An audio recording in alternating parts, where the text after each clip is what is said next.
Good evening, ladies and gents. Episode 9, starting all right, is the title of this one. Obviously, the last one was a sorry old trip to Lincoln, in which we most definitely started all wrong.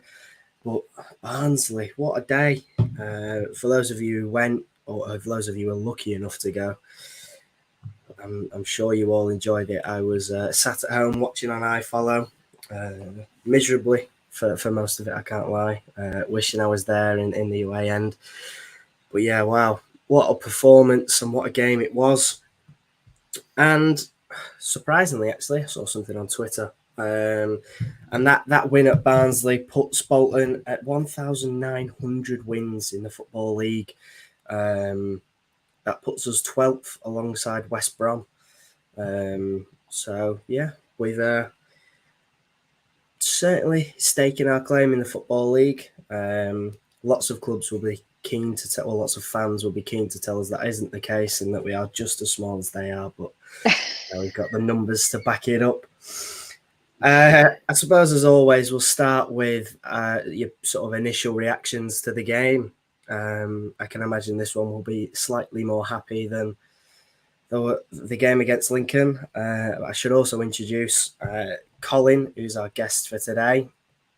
Chris has dropped to the bench and we brought Colin in. Obviously, we're joined by Ange, as always, and myself. So, yeah, it's good to have Colin with us again. What do you make of the game? How did you enjoy it?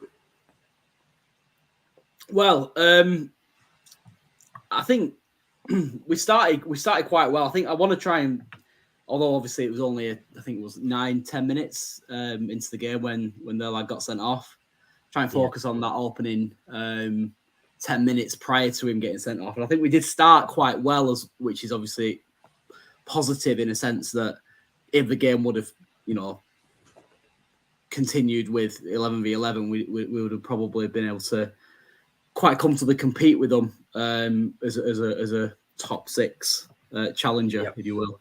So that was positive. Obviously, the game itself, it changed massively because of the sending off. Obviously, it allowed us to dictate the game, and obviously allowed us in that way end to enjoy it and sit pretty comfortably and enjoy the game. I actually sat with Chris, ironically, and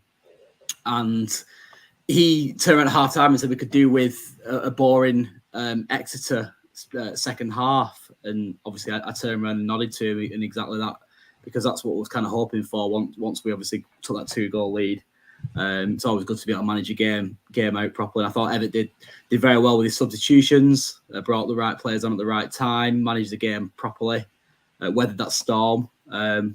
Overall a professional. I'd use the word professional performance that actually. I think so. Obviously, the Lincoln game highlighted how easy it is not to. How easy it is not to be able to benefit from a team going down to 10 men, and I think we managed that pretty well. So yeah, overall pretty happy. But it's only one game, and a big game again around the corner next weekend against Plymouth, and we need to capitalise on that. Absolutely. It was a good game, a professional win. I tend to agree with what you said there. And, after discussing starting poorly last week, it's clear that Everett must have been watching and told the lads to book their ideas up for next week, which they did. That really backs up his point that he made in one of his post-match. I think it was after Lincoln, actually, where he said you can't afford to not turn up to the smaller games, so to speak. He said he doesn't worry about us in the big games, and that was really on display yesterday, or the day before, rather. Sorry to interject, but I think the reason why that might be is because obviously the games against the top 6 teams, they have got a tendency to want to obviously attack because they're used to being on that front foot, which obviously allows us to express ourselves. We're obviously against the smaller clubs. Obviously, they sit in and obviously try and make it difficult for us, which occasionally does happen. So I think that's probably the reason why that's the case, in my opinion. Yeah, it is absolutely. I think I'd agree with you. The teams that don't want to play football and want to sit in deep and play a low block, it's always harder to break them down, and we've seen that. What about you, Ange? What did you make of the game? Yeah, good show. Same as Colin, really professional performance. A little bit of a sticky patch start of the second half because they came out all guns blazing, didn't they? Trying to halve our lead, but I thought that defense again. Wow, I don't know. He's got such a difficult decision to make, Ian, this week because those three together for me, they're a solid wall at the back. And do you tinker with a defense like that going into a massive match against Plymouth? I don't know. I don't know. Like, sorry, it's probably on your list to talk about, but yeah, another brilliant performance. Kyle Dempsey in the middle of that pitch, absolutely running the show. Yeah, it was really comfortable to watch. I really had a really lovely day. And it's not often you can say that as a Bolton fan. Especially away from home, Ben. I think at home we can often, turn up to the Reebok, Macron, Uniball, or whatever the hell you want to call it, and we are able not, 9 times out of 10 to be able to enjoy it. But away from home, it's quite an unusual feeling, shall we say? Yeah, well, our away record speaks for itself, really, in terms of having some pretty disappointing games on 4 wins, 4 losses, and 4 draws. Just really shows that you don't know what team you're going to get when you go watching Bolton away. You don't know whether it's going to be a belter or very much one to forget. I'd like to actually touch on that start that we had. The start to the game, I thought, was exactly what we'd been missing for quite some time. I think there is a tendency with Bolton that when teams play that low block and sit back, we have too many options and don't really know what to do with it. And we're a bit lethargic and a bit slow starting games. Whereas when teams come at us and press us, we seem to play better under pressure, which is a strange old thing. But there was obviously a penalty shout before we were awarded the penalty the second time round. I think both were as justifiable as each other, to be honest. Either one could have been given, and I don't think there could have been too many complaints. Yeah. I'm not so sure about that. If it was the first one, I don't think that would have been sending off because they were like covering, weren't they? Yeah. But it could have easily been a penalty. Yeah, the first one was just as much as a penalty as the other one, I thought. I think if the first one wasn't given, perhaps, if the first one didn't happen, then perhaps we wouldn't have got the second one. But yeah, I don't think the first one would have been a sending off. But the second one, I've seen some things on Twitter with a few people saying it should have been a sending off, but I think by the rule book, which is an expression I use loosely, the rule book could do with some amends, but by the rules, it is a sending off. What did you two think of it? Did you think it was a deserving red? It felt. I mean, it's hard for us to see. Obviously, it's the other end of the pitch. So you don't get as good of a view as you do when you watch it on iFollow. To interrupt Angels very quickly, sorry. Yeah. To add to that, and I bloody wish I'd have brought my sunglasses with me. Obviously, as an away end, we couldn't see a thing in that away end in that first opening 15 minutes. So it was the sun was in our eyes. So obviously, you can't comment in that respect either, can you, Ange? I mean, we were a little bit lower into the right, so we weren't as blinded as the one top left. Yeah. But yeah, it was tricky to see at the time. Obviously, watch replays, and I get the whole this kind of those two camps of letter of the law. It's a red card, but then also you've got the psychology of him not giving the previous foul, and did that go play on the ref's mind? And because it took him a minute to reach for his card, didn't it? When I watched it back, he didn't. It weren't a straight red point to spot. It was a point to spot. Have a little think. Yeah, no, I'm going to give him a red. So yeah. I think to add to that, Ange, I think you got to give credit to Dion Charles as well. Obviously, he recognised that opportunity and he's used his body really well and obviously done what you would kind of hope that he should really do more often. Really, is kind of get in behind, use his pace, then use his body, his low centre of gravity to kind of protect the ball, and then obviously buy that foul off the defender. I think essentially that's what he did. He did what a lot of forwards do at the higher level, really, is kind of use his brain, which really, you could blame him for not doing in the first instance. But yeah, I mean, credit where credit's due. He's his usual tenacious self, and he won that himself. And obviously, he knew that he was going to step up and bury it, I guess, as well. Yeah, he certainly looked a different player playing alongside Bodvarsson, which is a point that we'll touch on later about the absolute whirlwind of a lineup that Everett has to choose for Plymouth. What a tough job he'll have on his hands. But that really capped off quite a good run of games, to be honest. Would you believe, despite us talking about some pretty gloomy performances on some of the podcasts as of late, that marks just one loss in our last 10 games, bringing home 15 out of a possible 30 points, which, isn't a bad return considering some pretty widespread disappointment amongst some of our fans. There was a good tweet that was put out today that was a reply to one that I put out that referred to it as sort of a glass half full situation.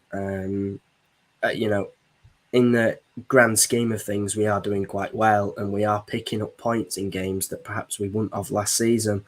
But this tweet says, if someone had offered me our present league position, I'd have taken it at the start of the season. That said, I feel we have dropped points and we could be in touching distance of automatics, and that's without playing amazingly too, which I think is a really good point.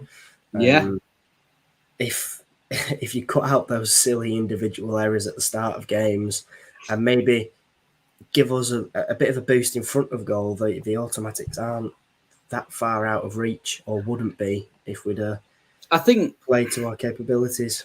Yeah, Ben, sorry to interrupt you. I think what it's very, and I said this actually to Chris and his lad and a guy we know who sits near us at the Reebok as well. I said during the game, I think it's important for us as fans to remember that the lads that are playing for us, there aren't many that could play at a higher level. And we are dealing with, League One footballers who aren't, by any stretch of the imagination, perfect. Hence the reason why they're playing at the level they're at. It's easy to forget that because obviously they're pulling on that white shirt. And I think I'm looking here at the table and I'm looking at the stats from yesterday. You're looking at some of the clubs that are in that top six. Like Sheffield Wednesday and Ipswich, Derby, and ourselves. A lot. If you can leave a look at Portsmouth, a lot of them fans of them clubs, of them bigger clubs, are going to have that element of expectation on the players, and I think it's easy to let that get carried away with that. And remember, what level we're at, and try and not look at it from a glass half empty perspective, and try and look on the positive side, like you've just alluded to. Yeah, that's my thoughts on that anyway.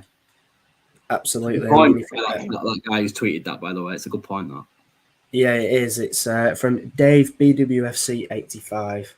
He put some good replies onto the tweet that I put out actually, and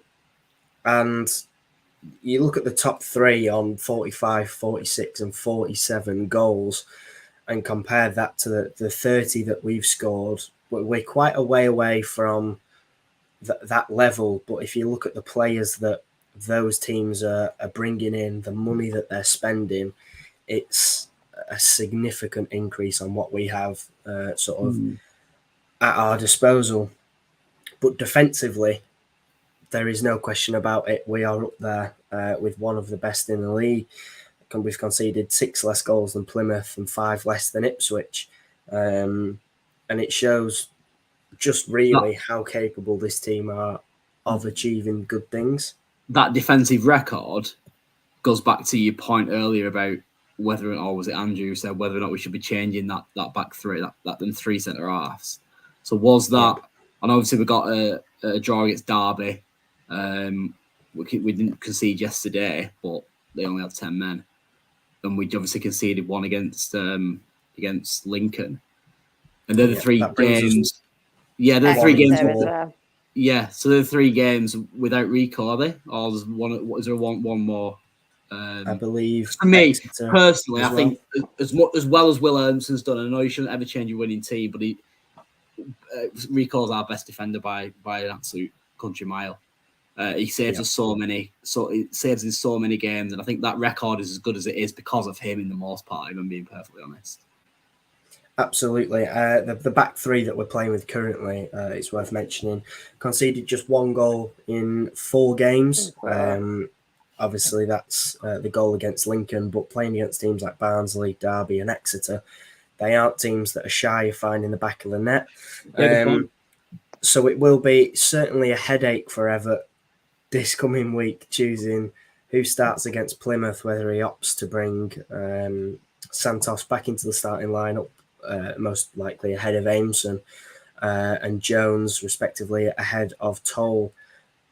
I mean, we've spoke about this in previous pods, but Colin, I'd be interested to get your thoughts. What are you starting against Plymouth? Who's your back three? There's been some unbelievable performances. So I've just kind of spoiled your lead to that, and I really, in a sense that my 3 centre halves have to be Johnson, who's been personally my player of the season so far this season. Rico, centre half, if he's fit. I mean, I don't know whether he will play him because he's not played, and you're playing against the league leaders and the so-called best team in the division. And obviously then Toll, they will be my 3. But again, the question marks are over whether Rico's fit. And yeah, it's a good conversation. It's a good headache for it to have, because you got to give Aimson the respect he deserves, because I think obviously he's sometimes called upon for his distribution not being as good as Rico, but first and foremost, defenders are to defend, and he defends very well, and he's a good reader of the game, and yeah, I think he does. I think he works alongside Johnson as well, and yeah, it's not a bad problem to have.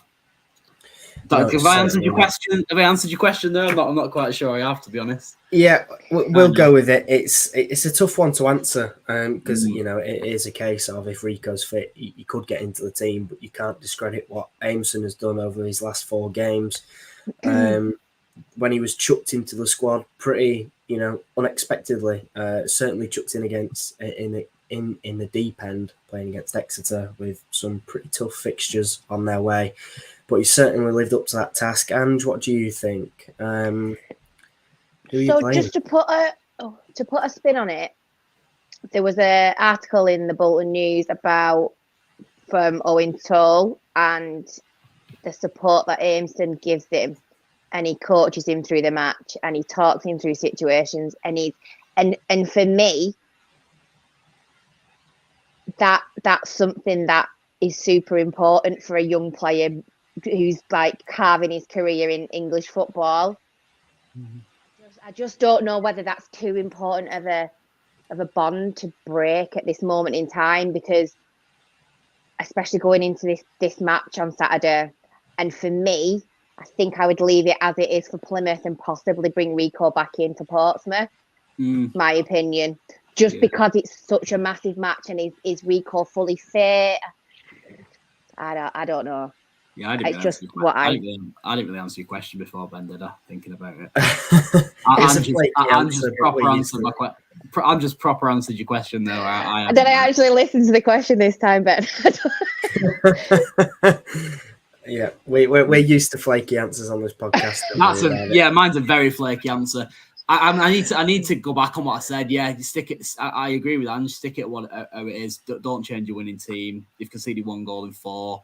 I don't really know what the Plymouth centre. I mean, Ange, do you know what Plymouth centre forwards are like? Are they big? Are they small, nippy things? I mean, I don't know. That makes. I have no idea. Are they quick? Are they slow? I don't know. Kind of what we're going to be up against, but. And you've also got Portsmouth for the Papa Johns, haven't you? Bang Santos in for that. Do we stick him in, see how he fares? And nah. Yeah, you're right. I said a question pop up then, Ben. Is somebody what was that?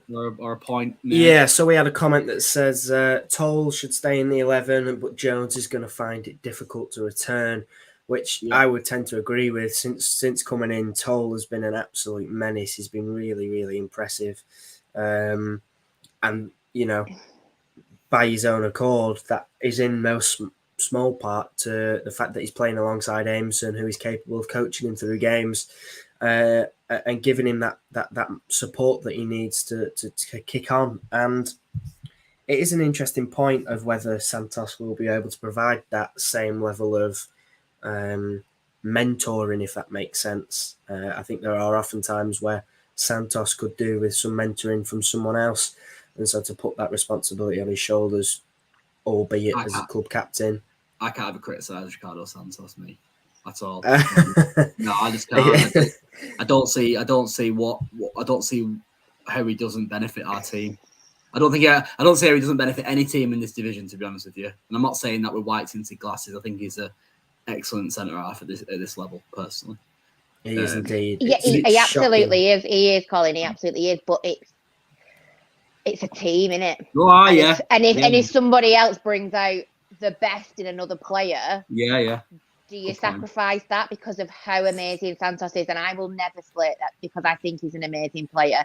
It's just some people bring out the best in other people, don't they? And if that's a better partnership, I know Ian will be absolutely super loyal. He's our skipper, and he's not gonna. He won't leave him on the bench, I don't think, for long. But I just think it's Plymouth. Let's not change that back line for Plymouth, please. Let's not.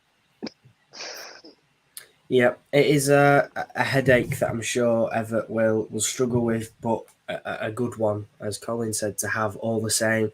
Just looking ahead to Plymouth, their strikers, are they quick or are they tall? They're not both, thankfully, but they're playing with Niall Ennis at the minute, who currently sits on 8 goals for the season, who is a technical player, a very, very technical player.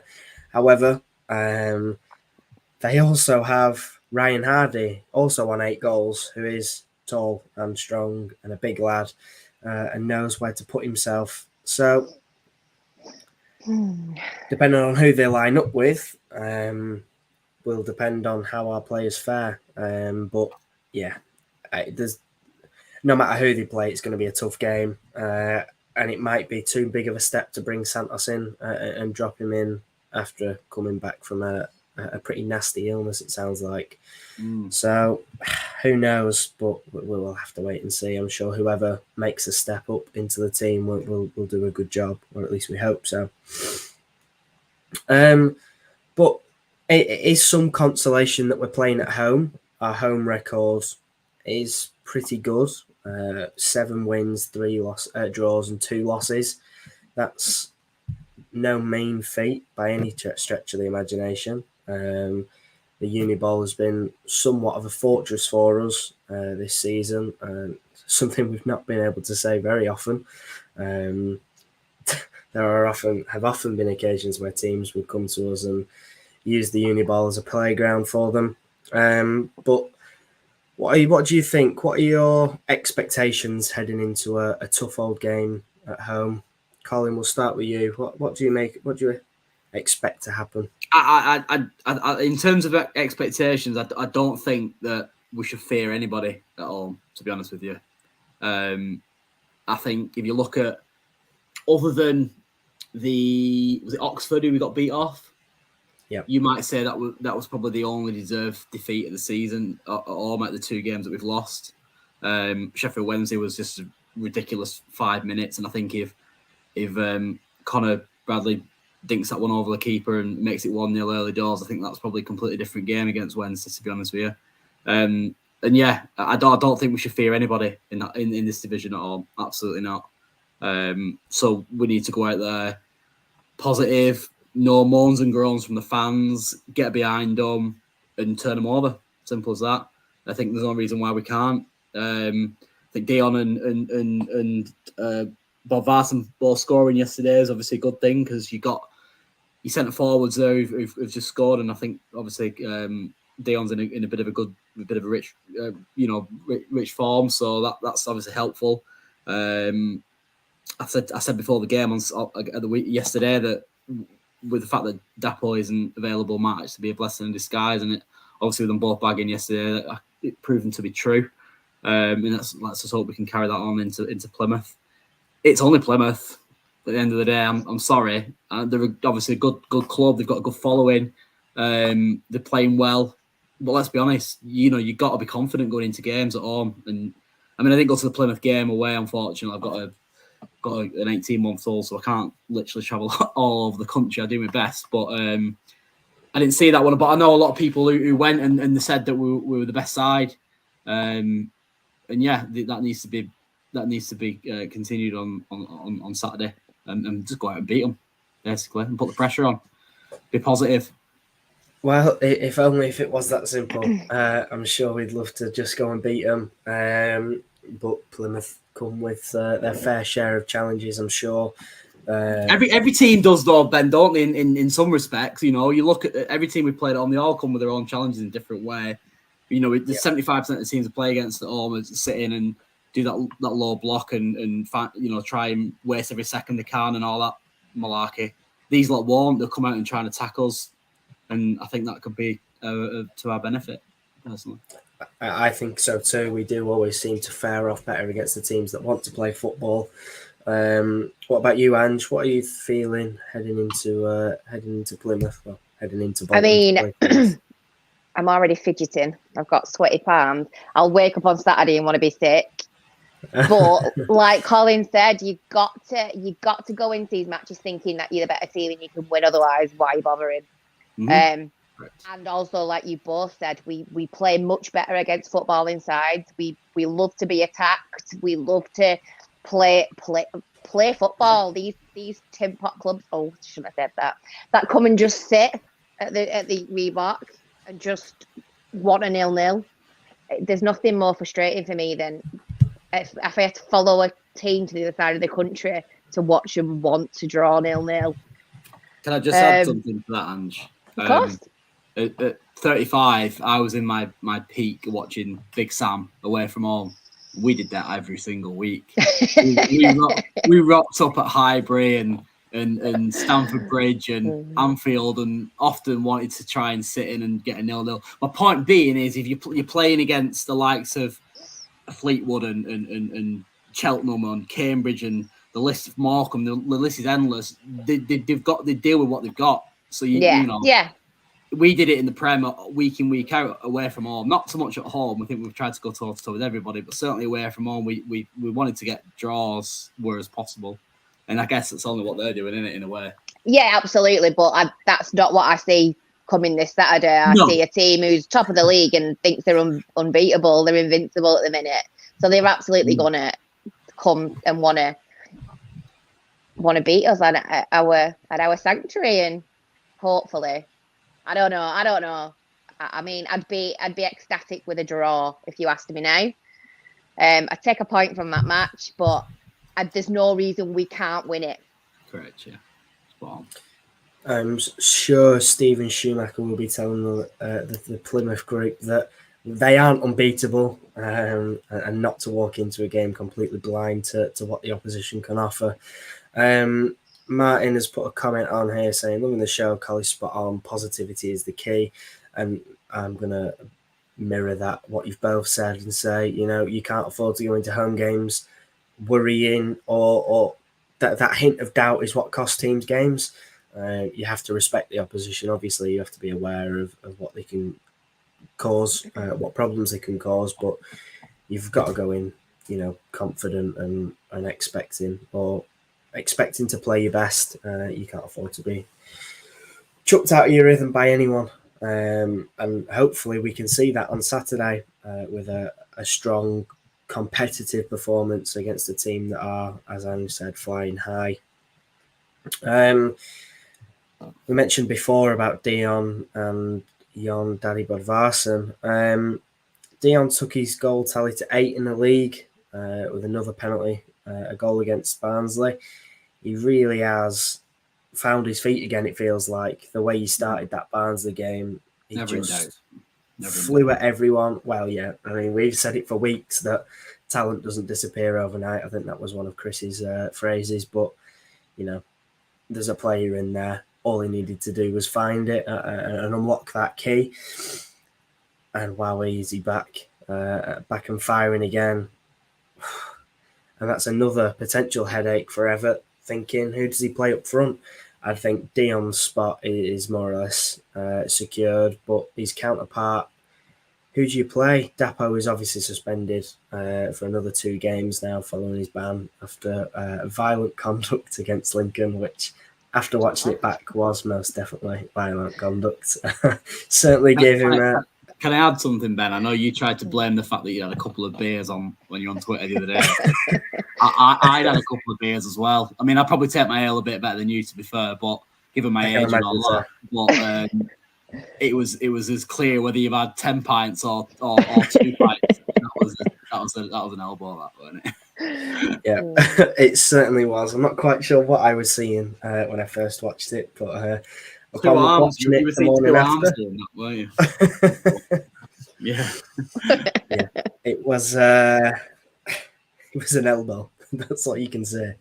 Interesting. Sorry, to add to that, Ben. Sorry, I'd read something today on one of Mark Hall's pieces on Bolton News that he would have hoped that the former City player, I can't remember his name, the manager's at Lincoln, Kennedy. Kennedy would have dealt with that internally. Yeah. Which is quite interesting, isn't it? Obviously, that then highlights to you that if things are missed by the referee's report, that things can be dealt with between the managers. Bit of a out of order tactic that I think by what Everett is alluding to, in it really by his counterpart. A bit sneaky. Yeah. Sounded like those things normally get resolved. Yeah. It makes you wonder what the fixtures look like next for Lincoln and who they're coming up against, and whether they think they can try and close that gap with us. That gap, maybe. yeah. I don't know. Although, I mean, maybe controversial statement now from me, but I thought we looked better without him yesterday. I thought we looked a bit more balanced. I just think, we're not reliant on him by any means. We've got players in that squad that are more than capable of stepping up and shining themselves, and I don't think we missed him at all yesterday. No. Yeah, I mean, it's a weird one. I think we look more balanced, but I can't say better. I can't bring myself to say we're a better side without him, just because of the talent that he has and the quality that we bring, the quality that he brings. It's just such a shame we can't find a home for him. It is, every time he plays, it feels like a square peg in a round hole, and we can't find a place for him, Ben. I think because the level that we're at in game, the players you'd hope would be able to adapt to different formations within the game, but because the level that we're at, they can't change. For example, go from a 5-4-1 to a 4-4-2. So start with the 4-4-2 and change to 5-4-1. Get Dapo on the left. Do you get what I mean? In game, it doesn't happen a lot at this level, and I think that's why we can't. Because there's no reason why Dapo can't start as a 9, or even start just behind Bodvarsson or Dion or wherever it might be. And obviously the game's not going as planned, or we want to mix it up and he should go off to the left and you leave one up top. It doesn't happen very often at this level in game management, and I don't know whether that is because the players aren't able to adapt in game. Whether it's, I really don't know why, but you see more of that at the higher level than you do at the level that we're at, and I think that's why we can't find the spot for him, because he isn't a natural number 9, is he? He's obviously said it himself. He's working on being that, but undoubtedly he's our best footballer. In terms of ability, he's our best footballer, Dapo. I don't think there's many people that can disagree with that. In terms of raw technical ability, I can't think of anyone at the club now or in the last few years that top him. A really bright future ahead for him, and hopefully he can have that with us. Should we sell him? It's a question that's been on my mind. I would. Right? And I got to call him out. I think he's listening to this. It's called the Wanderer comment that played before my mate of mine, Dan. I think he might be watching, so I'm not sure. But he actually said in the summer we should have sold Dapo because we're not going to be able to get him in the team. And what we're in now, a few months later, 5 months later, he seems to be might be true with that comment. To be honest. I'm beginning to think that he is really. We're trying to make him into something he isn't naturally, and is that the right thing for him? I don't know. How old is he now? Trying. 24? I think so, yeah. Yeah, something like that, 24, 25. Has he got enough time left to start adapting his game so considerably? I don't know. Should he really now know? It is a big change as well. It's not one that will come overnight. You're asking a player who is naturally better off the left coming in or going out, and he's facing the defenders, whereas now you're asking him to play with his back to goal. It's a completely different kettle of fish. Yep. And that's why he's not affecting games as well as he did last season. Which is probably a better way of my point I made about yesterday, that we didn't miss him because he's not playing where he's to his strengths. It's the same as when we play Sads at left wing back. He's not playing in his natural position, so he can't influence the game like we want him to. There's no question that these footballers have got bags of potential and bags of talent, but when you're not using them where they are most efficient, then you might as well not have them. Good problems to have, though, aren't they? Really? They are good problems to have, and absolutely, if we can cash in on him, then he's done something amazing for the club. Yeah, we sell a player. Wow. It would have to be an appropriate offer. Yeah. Well, God, yeah. We're not even accepting offers for Bakker, are we? That we don't think are acceptable. So. No. But yeah, I remember in the summer there were a lot of questions saying should Dapo stay or go, and if he was to go, what sort of price tag we'll be looking at. But whatever price tag that would be, I'm sure it would be a substantial amount that could be reinvested back into the club and could help us solve other problems, like the number one spot in having to rely on lone players. That is a problem. We don't want to be going into next season without a number one. Trafford isn't our number one. As much as we all love him, as much Ian as Ian Hours. So he isn't our number one. We can't be going into next season without a number one goalkeeper. So if we're still in this division, well, if we're in any division, if we're in this division or champ, you simply can't do it. We need to decide that is a priority position for this January. That even if he doesn't play, just to push Traff. Just so he doesn't think that he's irreplaceable. We need to sign a goalkeeper this January. Yeah, whether it be for this or next. It's a position that has got a big hole, and although Trafford puts a plaster over that crack, ultimately City can take that plaster away at any point and leave us with a big hole in our side. That number one spot is crucial, and having a lone player in there is all well and good whilst he's here, but when he's not here, who fills the spot? The young lad who he trains with, the lad who plays in the B team, Hutchinson, I think is he called? Yeah. Do have any of us seen him play? Is he good? Yeah. What's the reports on him? Yeah, I've seen him play a couple of times, and I think his potential is massive. He was on the bench against Lincoln, wasn't he? There was no Dixon. Yeah. It was Hutchinson on the bench. Yeah. So that instantly, that was the first thing that caught my eye, and I was like, oh, is that Dixon out the door? Is that us actually honing and training and moulding our own keepers? Is it? Are we looking for him to be the number one? Still very young, but bags of potential. He's certainly got potential. I've seen him a few times. I saw him at Atherton and obviously in and around at Bolton. But he's certainly got the potential, and it's a tough one of whether the intention is to keep Trafford here for as long as possible and hopefully grow your own goalkeeper, so to speak, in Hutchinson and have him take the number one spot. It's a risky old game. Yeah, long term, you can obviously he must have potential, and otherwise he won't be at the club and getting on the bench and stuff like Anya said. But I'd be very, very surprised if we didn't sign a goalkeeper in this January. I only say this January for two reasons. Obviously, like I said before, we can't go into next season with a new goalkeeper. We need to have our number one, because Traff's not coming back next season unless we get promoted. And even then, I don't know whether he will or not. He might go to the Rangers or whoever else is after him.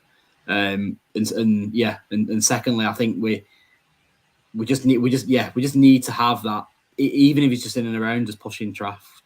Personally, I said the same, and I can't remember which pod was it on the Christmas pod. I can't remember what, but I said exactly the same thing, that we need somebody now because he needs to be able to trust that number one. He needs to a bond needs to form with his back line. He needs to be just like you say, in and around and training, and a pre-season for a new keeper, especially if you get promoted, which we might make playoffs.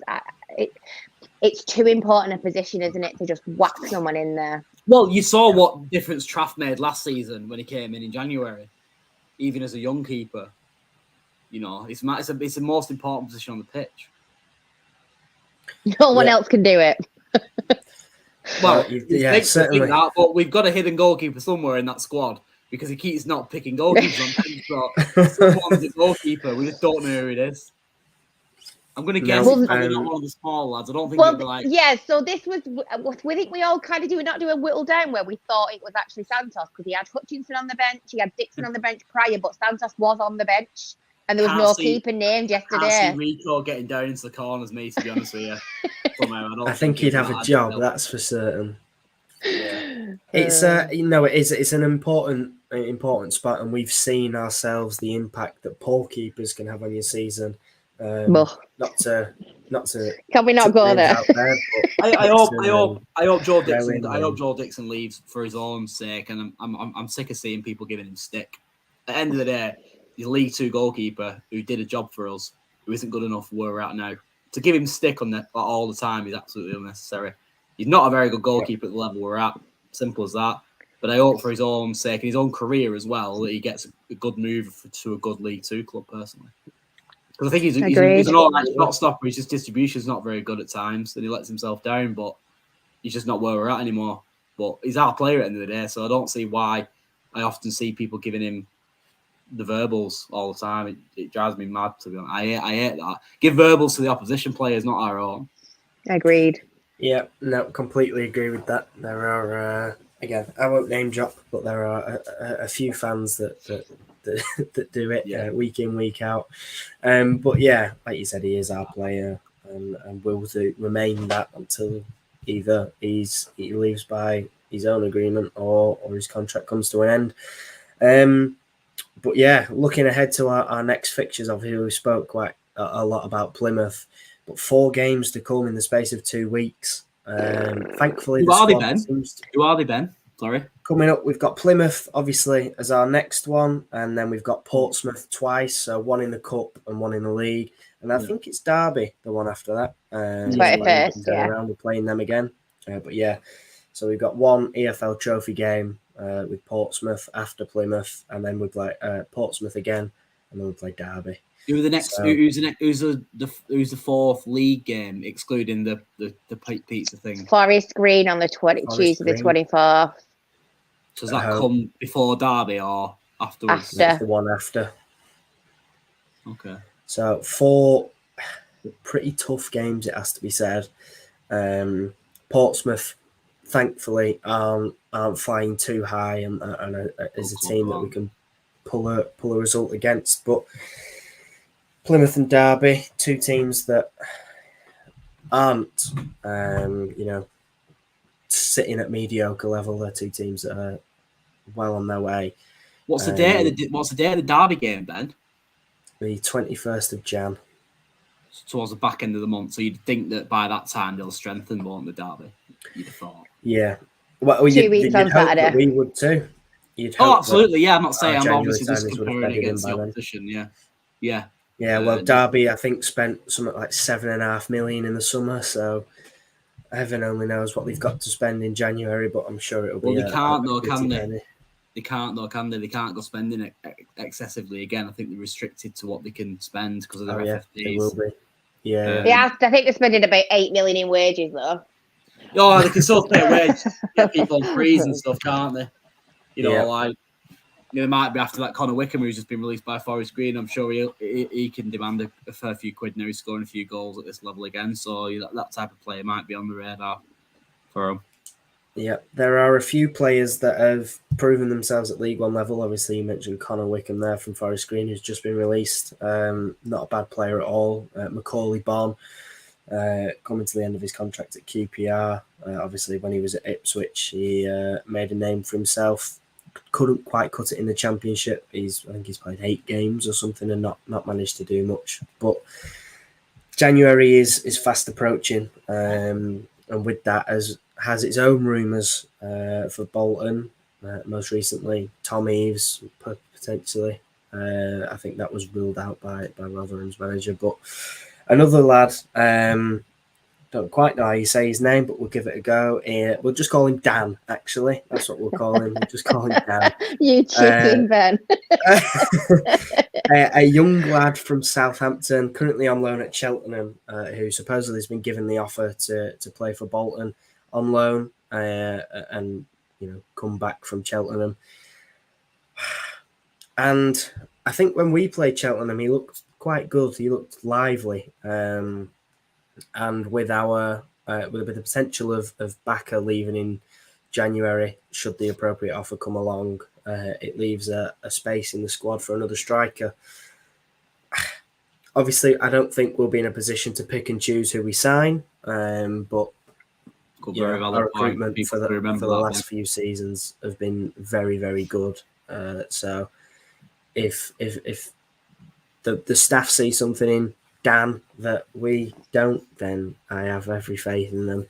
What about you guys, though? We spoke about January a lot and sort of wished it upon us pretty quickly. At a time that was because of injury, and at a time that was because our team looked inept in front of goal. But yeah, it's an exciting time. January is close, and there has been plenty of rumours flying around. Would you like to see Dan in a Bolton shirt?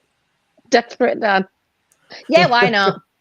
I mean, obviously we've only got a little. I've literally probably only seen when we played Cheltenham, but obviously you kind of see the gossip mills starting to, and people starting to comment, and I think a couple of people have commented saying that he bullied us, and that's what we need. We need a bully.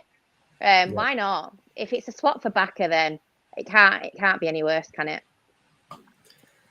No, well, he made a wouldn't think fool of himself against after the trip. Yeah, certainly made a bit of a fool of himself in the penalty spot against Barnsley. But what about you, Colin? I think we'll go back to your point very quickly. What you said about the fact that we can't cherry pick who we're signing. I think that's important for us to remember as fans. I think we seem to think that we can just go out and get anybody we want. I don't know why fans have that thought process. We're fishing in a certain type of pool. I don't know anything about Dan or whatever the hell you want to call him, to be honest with you. I think what I would say, though, if he's come through at Southampton, we've obviously got a rich history in producing really good young players, and who's still under contract and still with them on their books as a Premier League club. He must have a bit of something about him. I'd like us to really, personally, sign an experienced centre forward, somebody who kind of knows how to be a little bit, knows how to play the game, shall we say, not the game as in football, but to play the game as a centre forward. I think we sometimes miss that. I think the misconception about Varsity isn't really that type of physical player that people seem to think he is. I don't know why people have got that opinion of him. Now there's Bakayoko for a big lad. I think he never puts himself about as well as he should. I'm not saying getting a Kevin Davis in or anything like that, but I'd like to see somebody who's a bit more experienced, who just does a little things like, nipping the back of someone's arm and, down the back of their Achilles occasionally, and just let them know you're there type of thing. Type of thing that McGoldrick will do at Derby, uses his brain, experience, that type of forward. But having said that, we're trying to plan for the future, aren't we? And sign players that likes of Dapo coming from Premier League academies who haven't quite cut the mustard. And I'm sure he's got something about him. We've got to trust Chris Markham and his team. Obviously, they've got it right so many times, haven't they? So who are we to kind of say yes, no? We want him. He's no good. He's this, that, the other. Because them guys get paid. Plus, apparently, Dan has got a buy clause attached, hasn't it? It's like a try before you buy type Okay. loan to the summer, and then with the potential to buy. So I read. So that means, has he got like a short remaining time on his contract, something at Southampton? Is that what it is? Quite possibly. Yeah. I assume so. Yeah, I think it's a tough one. I think he signed. Well, I've just googled it. He signed a 2-year extension in 2019, which I think would put him out of oh no, he signed a new 3-year contract in 2021. Okay. So I think by the end of summer he'll have a year left. So he's got about a year and a half left on his contract. That's good though, that, because he obviously, if he's coming to a club like us and he's at Southampton, he's thinking this could, if I don't make this work, this could be my last chance to play at a proper club. Otherwise, I'm going to be playing at Cheltenham's and Forest Greens and all that type of stuff. Yeah. With all due respect, do you know what I mean? Obviously, you know, that'll probably be in his thought process, which is obviously, you know, that's only going to be a benefit to us, I think, if he's coming rocking up. Absolutely. Well, if you look at Dapo, who joined us at the same age just Dan is now at 23, you know, there's no reason why you can't follow the same path and come and join us on a permanent. Should his loan impress? Should we actually go in for him? Well, these lads, you've got to think about it. These lads want to be playing in front of proper crowds, don't they? They want to be playing in atmospheres like, you know, the Derby game the other day, and you know, I think even Carl Dempsey paid reference to the fact that our away following is what it is, and these players at this level don't generally get the opportunity to play in front of them type of crowds and in front of them type of fan bases. So given the opportunity, they want to try and capitalise on it, don't they? And that's an extra incentive for him if he can sign for us. Yeah, definitely. But yeah, we've had a comment from David Green that says, got to leave the transfers to Everett. He's great in the transfer window, and that is something that we have absolutely seen. Picking up players that we've never heard of have come on to be, you know, real leaders. You know, Santos playing in NAM League, to bring him into a side that was in a rebuild was a brave decision, but one that has most definitely paid off. And I think that more or less brings us to a close. January is right around the corner. We're looking forward to it. Right around the corner, Ben. It's January now. Yeah, I've just said that. That's the third time you said that, and I'm glad Andrew picked up on that. I was thinking, am I going mad here?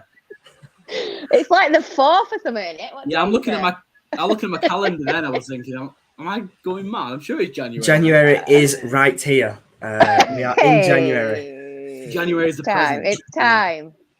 Yeah. I'm still in that funny phase between Christmas and New Year, even though New Year's been and gone now as well. I think you probably spent a bit too much time in Amsterdam, Ben, on you think, to be honest. Yeah, that must have done.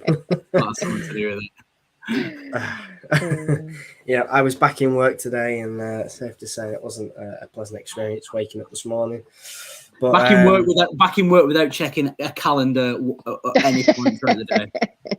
Apparently so. It seems that way, doesn't it? Yeah. Anyway, yes, January signings are right around the corner. Hey, we'll be back that's the one. We'll give you that one. If you are watching at home, make sure to follow us on whatever platform you're on. I harp on about it every single week. No matter where you are, you can follow us. All the socials are at the bottom of the screen, so you know, head over. Press if you want to subscribe to us on YouTube, press the bell, and you'll be notified every time we go live, and you will never miss an episode. Which is good to maybe thank the people who've made comments as well, and thanks for their interaction. Yes, absolutely. As always, thanks to I think we've coined them contributors. It seems a little formal, but thanks to everyone who watched and left your thoughts on the video. As always, thanks very much, and we will see you in the next one. Cheers, guys. Take care. Bye.